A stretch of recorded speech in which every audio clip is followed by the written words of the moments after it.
My sister died in March of 2007. She died on the eve of Down Syndrome Day.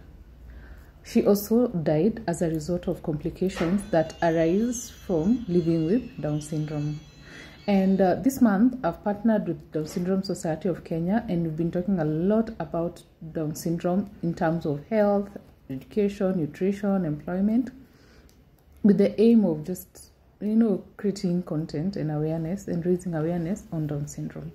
I've also learned that I didn't know much about Down syndrome because the more I hang out with the developmental pediatricians, the medics, I'm like, wow, okay, I think you're describing my sister, but I did not know up to this point. During those times, I've taken time to think about if my sister would really have made it, if we could have really beaten the complications that she was having. And I think I've just answered myself, and it's a no. So I want to talk about some of the complications my sister was having. I'll address the first one, and she died as a result of pneumonia. When she was taken into ICU, and they tried to, and her chest was congested, and they tried to ease the congestion, I think, and to remove the phlegm that was stuck, whatever, it could not go away. They were not able to do anything about it, and so she died. That was the thing that took her out. However, she also had 3 holes in her heart that could not self-correct, and it also meant that she needed to go through corrective surgery so that they could close those holes. And what was happening also was that her oxygenated and deoxygenated blood kept mixing, and there are times when my sister would just turn purple. But now, to correct this surgery, to correct these holes in her heart through surgery, she needed to gain weight. And because she had digestive problems, she never added weight.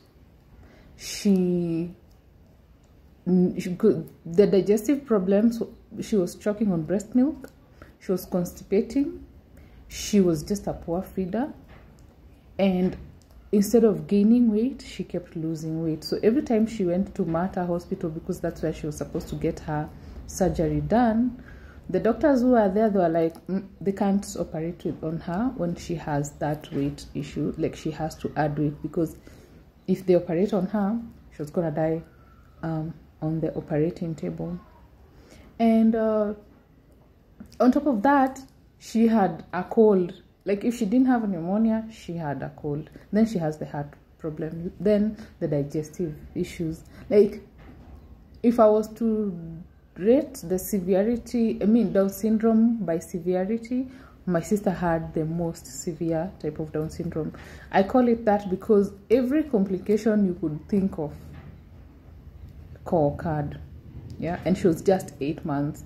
And so when the doctors, I'm interacting with the medics, and they're saying thyroid problems, they are talking about diabetes, I end up feeling that my sister could have had all those things at some point in her life.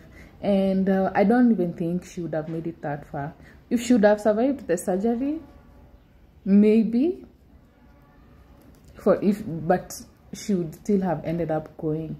And such things I often get into those places where I have what if my sister lived, because we are constantly talking about the stigma that people with Down syndrome are facing and other developmental disabilities.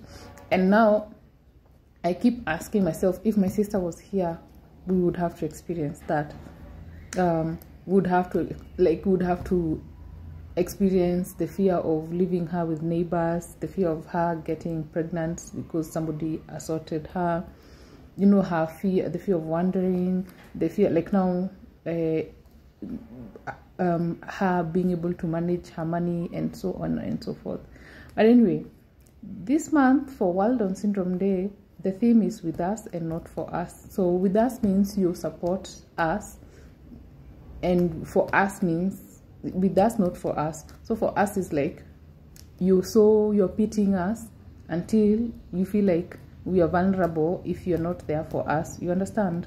But basically, we need to get to the place where we are empowering people who are living with Down syndrome to live life to their fullest without us feeling the need to interfere with how they're doing their business. You know, like, just empower them to live life to their fullest.